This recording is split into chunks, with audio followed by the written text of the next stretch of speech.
When asparagus is in season here, I eat it almost every day. So I'm always looking for new ways to serve the asparagus. This is a Spanish-inspired asparagus recipe. You know, and it goes to show you, you can cook internationally while eating locally. This asparagus, I'm going to grill, of course, for the grilling event.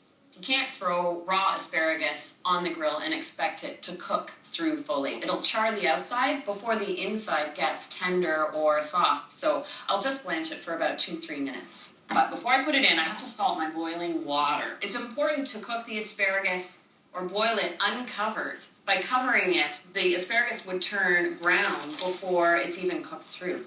The sauce I want to serve with the grilled asparagus is a garlic almond sauce.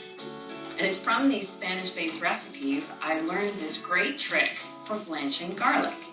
So I've got 3 cloves of garlic for a sauce recipe that's going to serve 6 people. That's a lot of garlic and it's quite pungent. So I'm going to sit in a bowl, and instead of boiling the garlic, which would completely cook out its flavor, I'll take the boiling water and just pour it over the garlic, just to cover it, and let it sit to cool for a few minutes. It takes the edge off the garlic.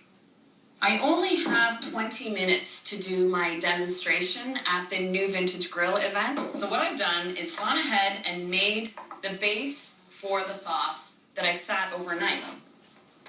It starts with half a cup of raw ground almonds, not toasted, and half a cup of milk, and a cup of water.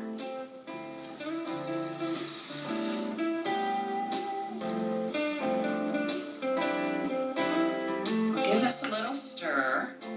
And so you can see the ground almonds, they're just sort of floating around and they're not doing too much.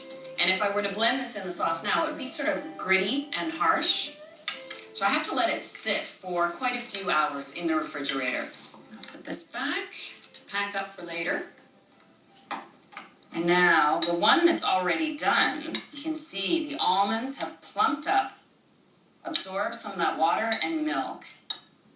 And now when I add it to the blender, it'll puree finely and smoothly, and the sauce will taste creamy without adding cream. Half a cup of breadcrumbs go into the recipe. This must be a very Spanish technique because most gazpacho recipes call for a little breadcrumb in the mixture too.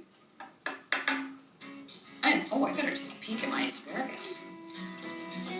So it's just bending a little bit. It's not snapping, so I know it's cooked just enough.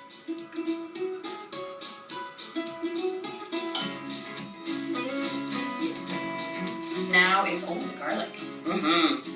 The water's cooled, and the garlic still has the fresh taste, but it's just a little bit softer. Don't want to overwhelm them with so much garlic that it overrides everything they're tasting. A splash of sherry vinegar. It's got that beautiful toasted almond color to it. It almost makes you think of balsamic vinegar, but sherry vinegar is very, very tart, where balsamic vinegar has a sweetness to it.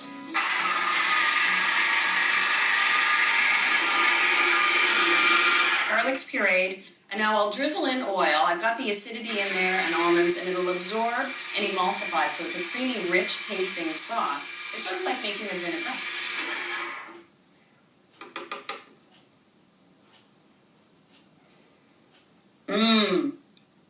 And once it's grilled, that lightly charred effect, oh, it'll be fabulous. So I want to serve the asparagus lightly warmed, but the sauce cold or at room temperature. Well, that's one thing off the checklist. The almond sauce is done. I'm ready to pack it and take it when I do the demonstration.